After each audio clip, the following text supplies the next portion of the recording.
Bonjour Pierre Bonte, Bonjour mythique Patrick. journaliste, présentateur bien sûr de Bonjour Monsieur le maire pendant 15 ans à Europe 1, le petit rapporteur avec Jacques Martin, les portraits inoubliables de la lorgnette, et puis tant d'émissions, tant de livres pour célébrer la province.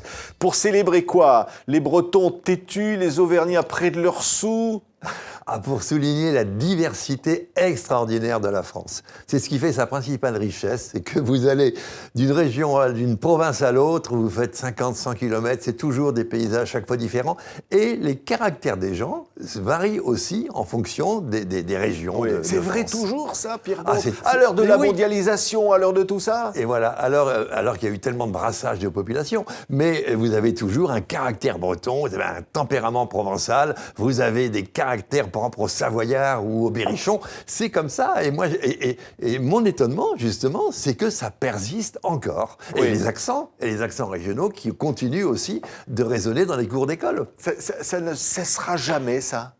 C'est-à-dire qu'il y a des Si, attaques, si, on je dit crois. finalement Voilà la télévision, tout ça nivelle finalement les Et oui, et particularismes. c'est pour ça que ça me touche et que j'en parle le plus possible. C'est que je sens tout ça quand même très fragile et que on est sans doute à une époque où tous ces particularismes régionaux, ces identités régionales vont aller peut-être un petit peu en perdant de leur vigueur. Mais pour l'instant, ça existe encore et je trouve qu'il faut en profiter et il faut essayer de garder aussi encore tout ce qui peut rester. Ça menace pas finalement l'unité de la France, parce qu'on dit non. finalement cette addition de particularisme où chacun revendique son originalité. Non, c'est ça qui est formidable. C'est qu'il n'y a pas d'indépendantisme, il n'y a pas d'autonomisme provincial. Même les Bretons qui Il n'y a pas de Catalogne demain comme en Espagne qui veut devenir indépendante. Tout le monde reste français avant tout, mais en même temps se sent profondément breton, normand, provençal ou languedocien. C'est comme ça, c'est la double identité qui fait la richesse de la personnalité. Heureusement qu'on n'est pas tous pareils, c'est terrible. Cette époque, c'est vrai qu'elle tend au nivellement général des modes de vie, des modes de pensée. Eh bien, heureusement, il y a les provinces pour garder comme ça un petit peu de terroir. Oui, là, il y avait un DVD sorti il y a quelques années, ça s'appelait C'est tout bon, hein, avec les reportages du petit rapporteur. On y voyait des personnages incroyables avec leurs biquettes, avec leurs chèvres. On y voyait tous vos comparses. On y voyait évidemment des gens dans leur moulin qui ne voulaient pas partir. Ça existe encore des personnages comme ça en province? Je crois qu'ils sont moins nombreux. Ils sont moins nombreux, mais il y a encore des tempéraments forts quand même, heureusement. Oui. Alors, je ne sais pas, il faudrait tenter l'expérience. Je crois que j'aurais plus de difficultés qu'au temps qu'il y a 40 ans, le petit rapporteur, oui. Depuis qu'il y a 40 ans, mais je crois que ça existe encore. Oui, plus de difficultés parce qu'il faut aller rencontrer des gens et dire voilà, ces gens-là vivent en dehors du monde un peu en quelque sorte. Oui, mais c'est des gens qui choisissent justement de rester en marge. Bon, mais ils sont de moins en moins nombreux, c'est évident, parce que c'est difficile de résister à la pression générale du mimétisme, du conformisme. Oui, on vous dit pas, mais c'est un peu ringard la province. On le dit de Paris je m'en quand fiche. même. J'assume la ringardise, je l'ai assumé, ça l'est moins aujourd'hui, mais je peux vous dire que dans mes débuts, jeune journaliste de 30 ans qui allait faire des reportages dans les campagnes françaises, j'étais considéré comme un journaliste de seconde zone à l'intérieur de cette belle maison d'Europe 1. J'étais le bouseux, j'étais le plouc.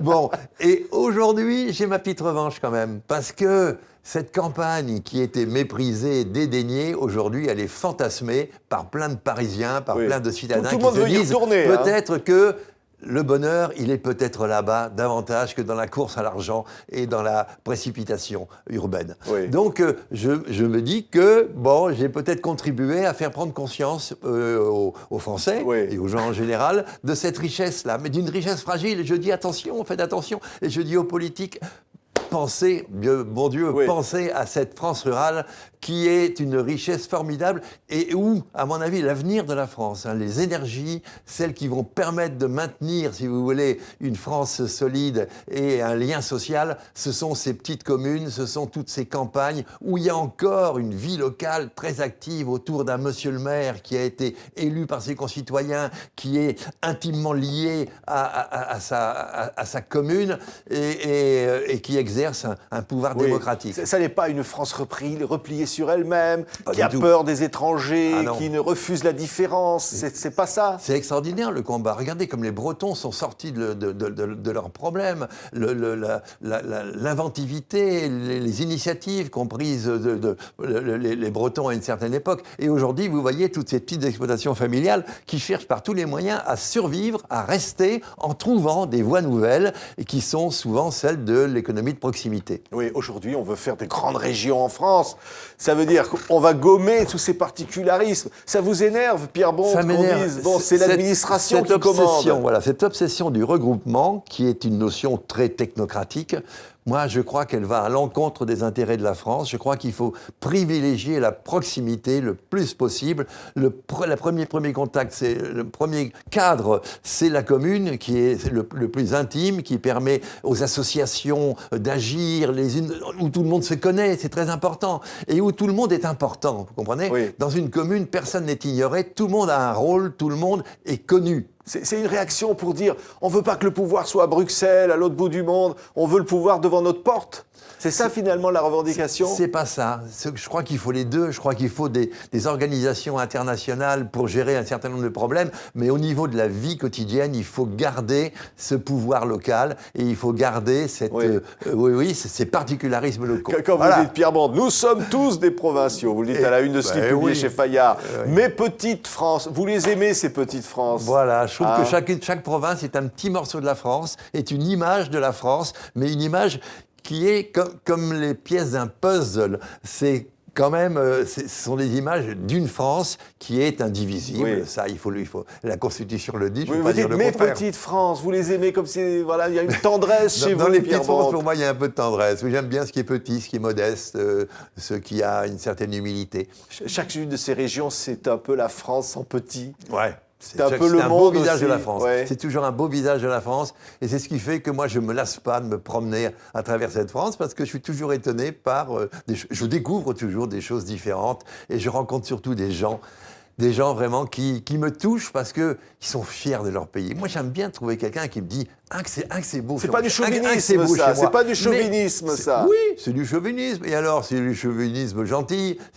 Ça le rend heureux. Il est heureux d'être là. Il est fier de montrer ce qu'il a. Et quand il peut le partager, en plus, il le fait volontiers. Alors, préservons tout ça. Ouais. Ah non. Moi, Et puis, le chez-soi. Vous savez, on a besoin d'être chez soi, on a besoin... De plus en plus, les gens ont perdu leur repère, les gens ne savent plus à qui se référer. Il faut garder cet attachement à la commune et au petit village, etc. C'est là qu'est la vraie France. Merci Pierre Bonte. Mes petites France, vous les aimez tant chez Fayard. C'est un très beau livre, plein d'amour. Et cet amour que vous faites partager avec tout le monde depuis si longtemps. Merci Pierre Bonte. Merci, à vous.